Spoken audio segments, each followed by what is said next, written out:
Golden State Media Concepts bring you the Bible Study Podcast. Reflect and journey the Bible as together we study God's Word and be inspired. Bible study made fun and informative for all ages. It's the Golden State Media Concepts Bible Study Podcast.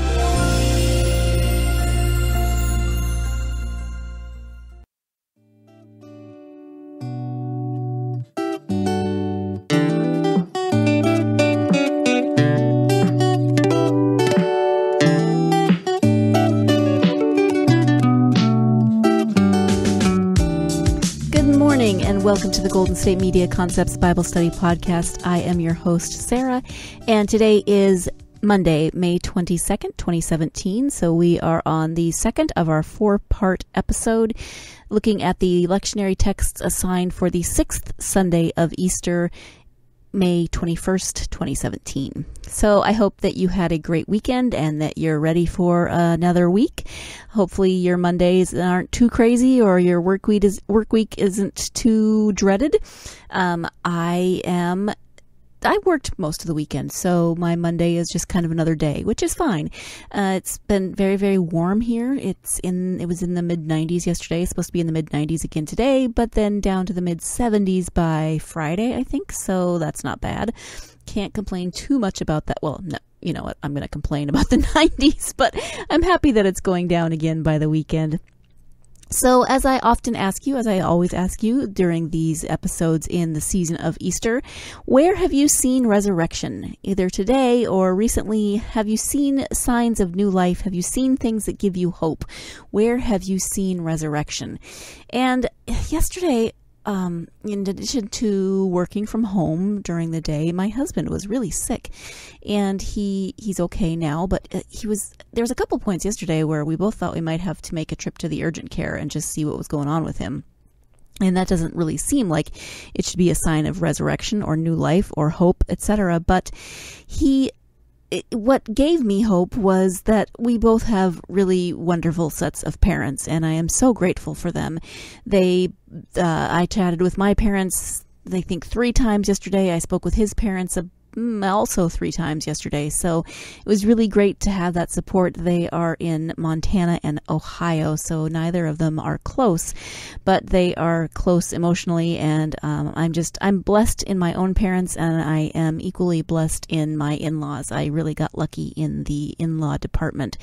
My husband's sister also called, so we were just surrounded by love and family, and even though nobody was close, it was great to know that they were supporting us and thinking of us and praying for my husband as he was feeling just absolutely miserable. And as I said, he's feeling better. We didn't have to go to the urgent care, thank goodness, but he got lots and lots of sleep, which was what he needed. So I'm just very, very thankful for my parents and my husband's parents, that they are in our lives. So I hope that you are seeing signs of resurrection, of hope, of new life somewhere in your life these days.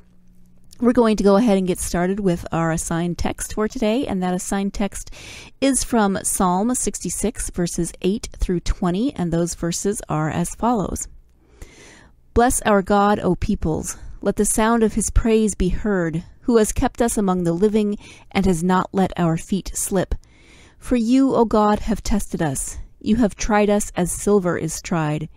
You brought us into the net. You laid burdens on our backs. You let people ride over our heads. You went through fire and through water, yet you have brought us out into a spacious place. I will come into your house with burnt offerings. I will pay you my vows, those that my lips uttered and my mouth promised when I was in trouble. I will offer to you burnt offerings of fatlings with the smoke of the sacrifice of rams. I will make an offering of bulls and goats. Come and hear, all you who fear God, and I will tell you what he has done for me. I cried aloud to him, and he was extolled with my tongue. If I had cherished iniquity in my heart, the Lord would not have listened. But truly God has listened. He has given heed to the words of my prayer. Blessed be God, because he has not rejected my prayer, or removed his steadfast love from me.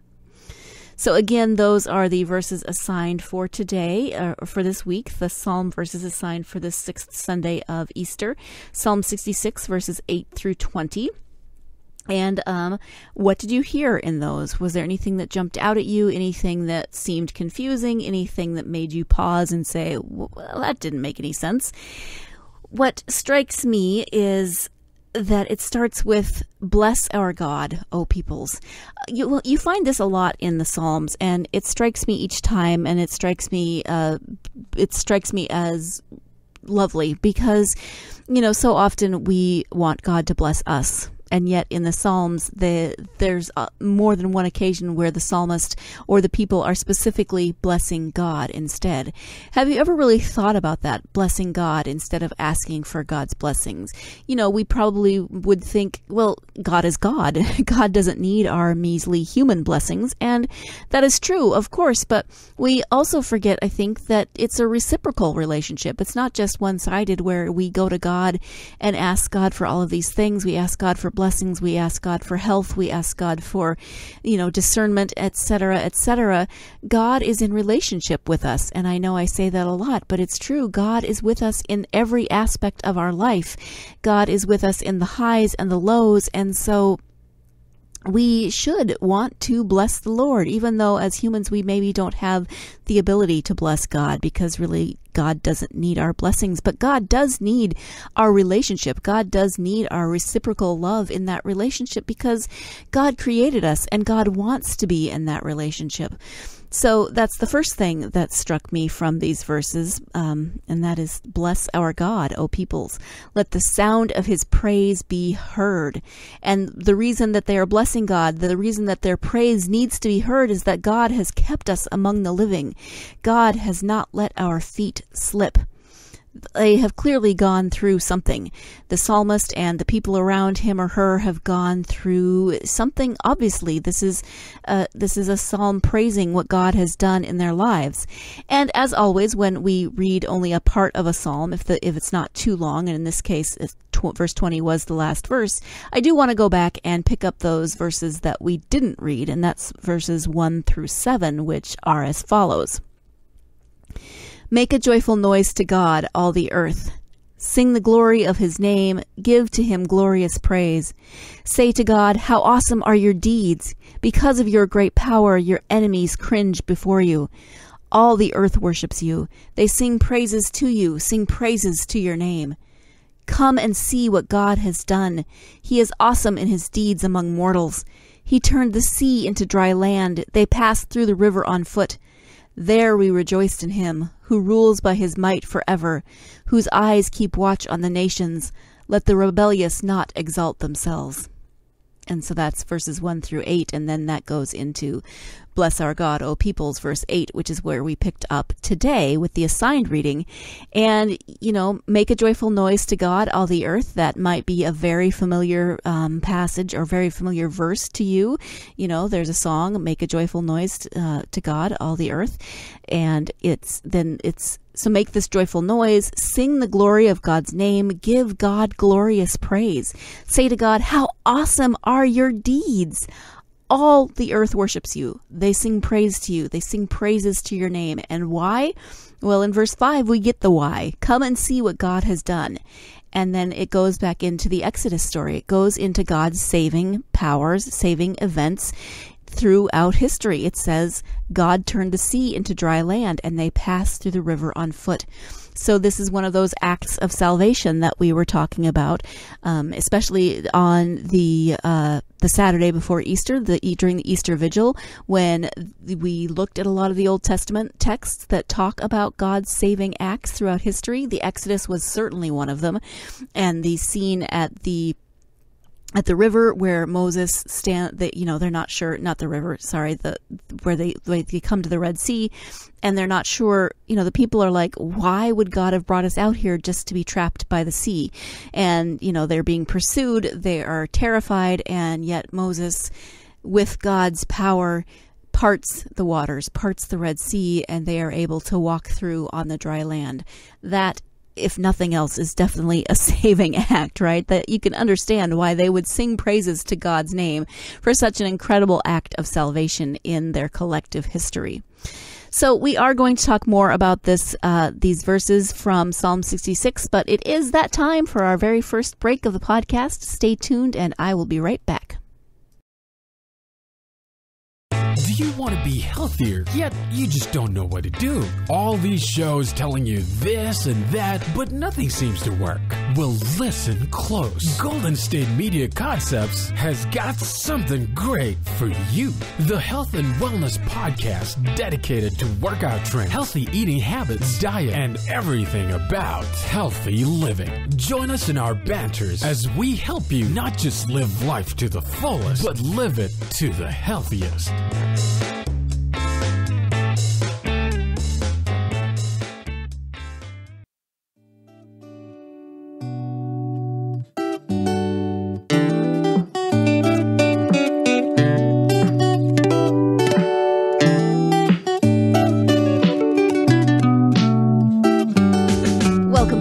State Media Concepts Bible Study Podcast. We are discussing the psalm assigned for this week, the 6th Sunday of Easter, and that psalm is from Psalm 66, verses 8 through 20, although we did also read the first 7 verses. And I want to look at some commentary now because I really appreciate what this commentator has to say about this psalm. The commentary comes from Joel Lamont, Associate Professor of Old Testament at Chandler School of Theology, Emory University in Atlanta, Georgia. And what he says is, God makes the whole world shout, hooray! Which, I mean, how can you not love a commentary that starts with such enthusiasm? God makes the whole world shout, hooray. It's just the sort of shout, the verb in, or the word in Hebrew that begins Psalm 66, he says. And that word in Hebrew is an imperative verb meaning, hey, all of you, make some noise, shout. And hey, all of you is in parentheses. So the imperative verb means make some noise or shout, but, then it's implied, hey, everyone. So God makes the whole world shout, hooray. He says that the verb appears in a number of contexts, with the most common being celebrations, and those are in Isaiah and Zephaniah. And he says the most common being celebrations and descriptions of conflict and victory, where it is often translated as raise a war cry. So, wow, in Joshua and 1 Samuel, it's raise a war cry, which seems very different than hooray, right? In Psalm 66, this gigantic hooray from the whole earth expresses joy, to be sure, as many translations have suggested. Make a joyful noise, which is the translation that we read today. Or shout joyfully is another translation. Yet the verb also signals that everyone and everything should participate in God's victory. The psalm suggests that God has won, and God is winning throughout the whole world. So the whole world shouts hooray. Not just the people of the world, though. Every person on the earth shouts hooray, but the entire world, all of the world shouts hooray because of what God has done in the world.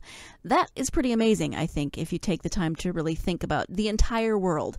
When does the entire world do anything as one, let alone the entire world, including every non-human thing in the world, whether that's animal or inanimate object, praising God, rejoicing in God's acts. That's a pretty heady image there. So as the psalm progresses, he says, though, the focus narrows. And the psalm begins with a summons for the whole world to praise God. That's in verses 1 through 4. Yet the psalm soon shifts to describe God's interactions with a particular people, verses 5 through 12. And we picked up in verse 8 of those verses. And then it ends with a meditation on God's relationship with a particular person. So in 13 through 20, and then that's the unnamed I of this psalm. If you picked up on that, the psalms often shift in perspective like that. So they'll go from the group to the individual I, and it can be a little bit confusing if you are, if you're trying to figure out what's going on in a psalm. You can be thinking, wait a minute, we were just talking about we, and now we're talking about I. So you have to be cautious of those shifts and just pay attention to them and see, why they are shifting in tone like that. So he says that the rhetorical effect of this whole narrowing of the psalm, of this progression of the psalm, is akin to a camera zooming from a wide angle to a tightly cropped frame around the psalmist. So you go from the entire world to a certain people to the psalmist. So you're getting narrower and narrower as the camera zooms in this psalm. God's overall victory throughout the world means that God intervenes for communities. Likewise, God's actions for communities have implications for individuals. So God's saving acts might be for an entire community, but the individual people within that community obviously are going to be affected as well, right? But how then, he says, how does the psalm understand God's activity? The psalmist gives a very complicated portrayal of God's relationship to the community. God is the source of salvation, to be sure, and this is expressed in verses 8 through 9. Yet the community also attributes its hardships to God's action, God's inaction, and the community's own actions. The community begins by describing an experience of God leading the people into dangerous and difficult places, there to be tried as silver is tried, in verse 10. Verse 10 evokes a vivid image of being heated to the point at which metal liquefies. At these temperatures, impurities float to the surface and can be skimmed off. The community thus imagines some suffering to have pedagogical or purgative effects. And suffering is a theme in this week. If you remember, last week we talked about 1 Peter, and there was some description of suffering as God's people. That theme is going to continue when we read 1 Peter in tomorrow's podcast. So there is some element of this suffering as being as purging, as cleansing. I'm not sure how you feel about verses like that. Do they bring you comfort in some way? Do they make you uncomfortable in other ways? For me, I'm never quite sure how to take God's assigning hardships to people. For my own personal belief system, I don't feel like God gives us punishment in that way. I believe that God is with us in whatever we are in, but that we have been given free will and we make choices that can often lead to our own suffering. The world makes choices and that can lead to suffering, etc.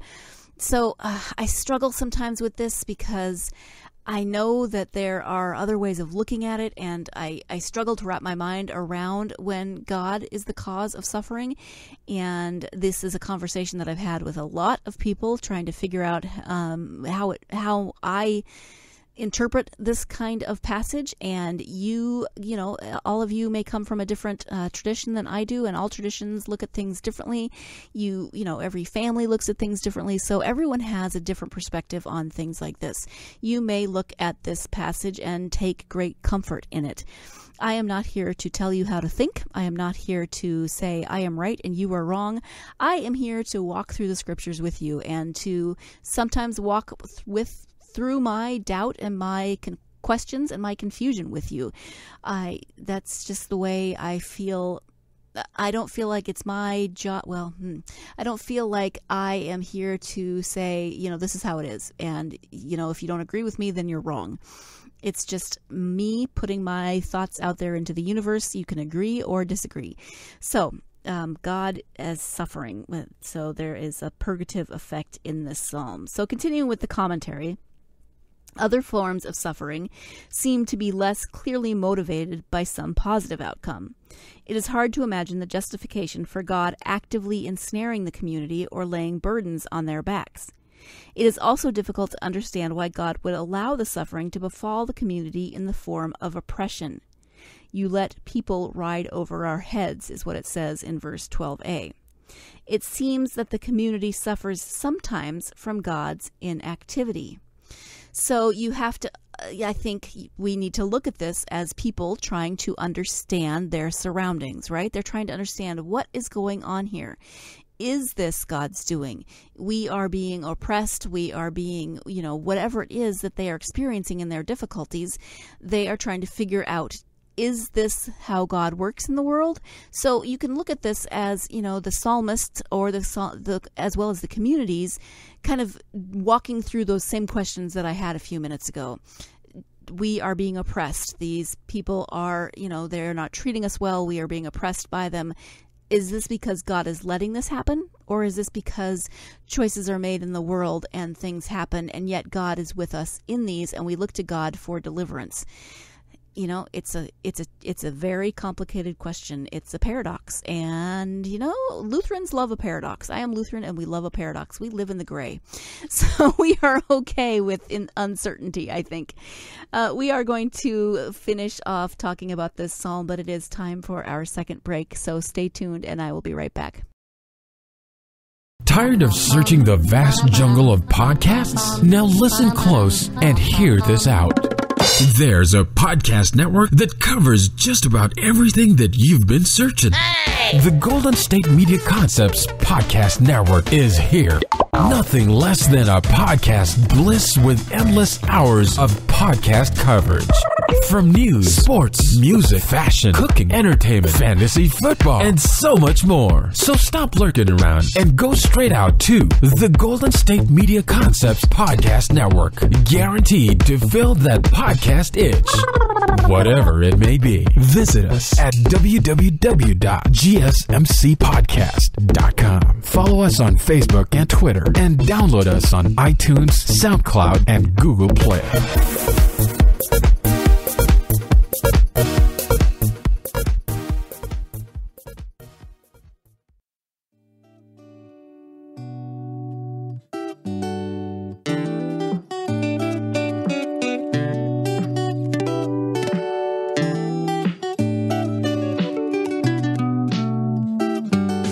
Welcome back to the Golden State Media Concepts Bible Study Podcast. We are looking at the commentary for this week's assigned text from the book of Psalms, from Psalm 66, verses 8 through 20.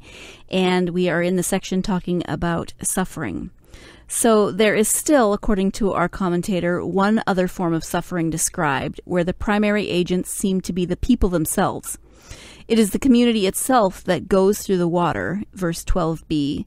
Indeed, it is quite common for the psalmist to describe suffering in this polymorphous way, where suffering can be understood as A, divinely ordained testing, B, the results of divine inactivity, and C, the result of human activity. So there you get the three ways that they are looking at suffering, in not only in the psalm, but in the Bible in a broader sense. Three ways to look at suffering, and that is divinely ordained testing, the result of divine inactivity, and the result of human activity. According to Psalm 66, the experience of suffering defies easy categorization. It frustrates all our attempts to explain in a definitive way why suffering happens. And this is one of the age-old questions, right? Why does suffering happen? Why does God allow suffering to happen? Why do bad things happen to good people? Why do good things happen to bad people? All of these questions that we don't have answers to. And we've been asking these questions for thousands of years, because here we are in the Psalms, which were written a very, very long time ago. And those questions are still being asked.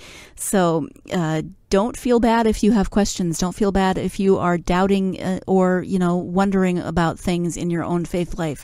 You are among a very long line of people who have had those same questions, who have had those same doubts. So there are places to look, and Psalm 66 is one of them. While the psalmist, he says, presents a complex picture about the causes of suffering, there is a clear and unambiguous source of salvation, namely God's action. You have brought us out to a spacious place, verse 12b. Put differently, though, the psalmist praises God from whom all blessing flows. These verses complicate any simplistic assertions about the source from which all suffering flows.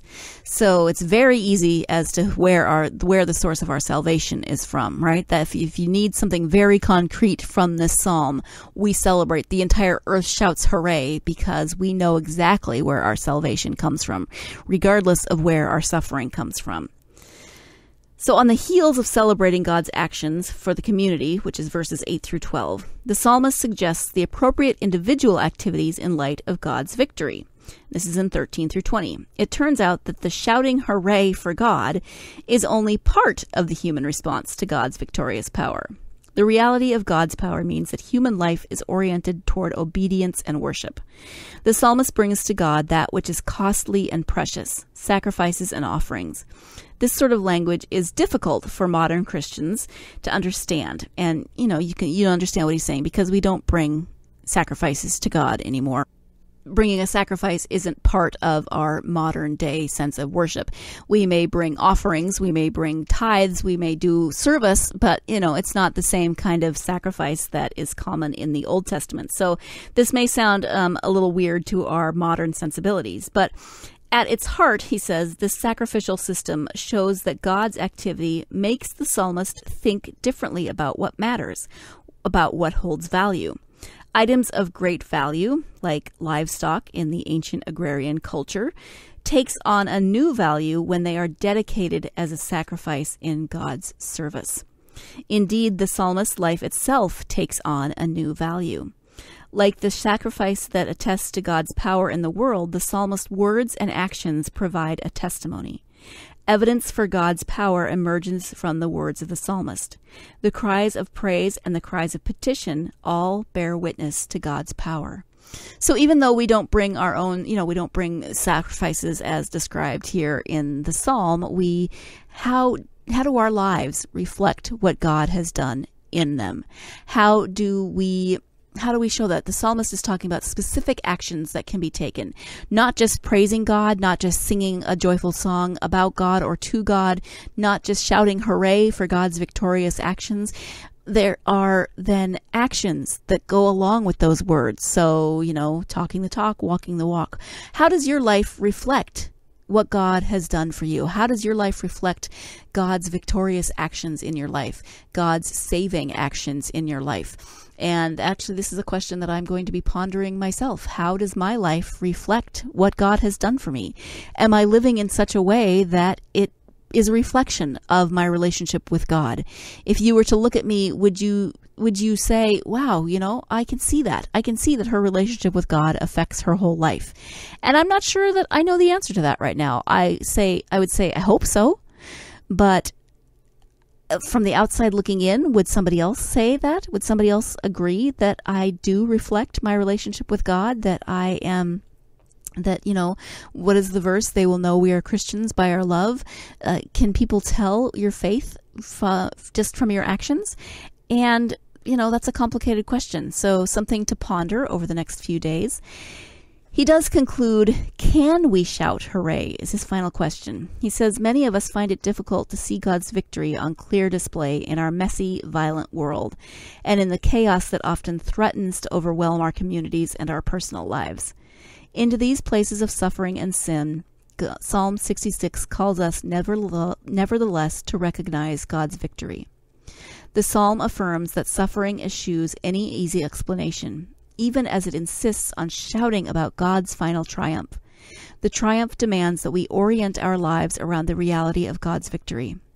By the power of the Holy Spirit, the divine victory of God in Jesus Christ changes how we think, act, and speak. God changes the value of everything we have, enabling us to see ourselves as living witnesses to God's power. And I really like how he concludes this, and it makes me think, we're never going to have the answers to why suffering happens in the world. We can do what we can to alleviate that suffering. We can live in such a way that we are doing, as I always say, that we are doing God's work with our own hands, with our own bodies, with our own skills and abilities. We don't know why suffering happens. We know that we make choices. We know that the world is a broken place. We know that, everyone else in the world is making choices as well. We don't know always how God is acting through that suffering, why God lets certain things happen, why God doesn't take action in certain cases. It can be really frustrating. But the reason that the whole world shouts hooray is because God is with us no matter what, no matter how we're trying to figure out. We're not going to have the answers on the suffering. I can't give you a definitive answer as to why suffering exists in the world and how God works in that suffering. I can only tell you that God is with us. No matter what is going on in our lives, God is there. God is with us. God loves us. God has given us promises.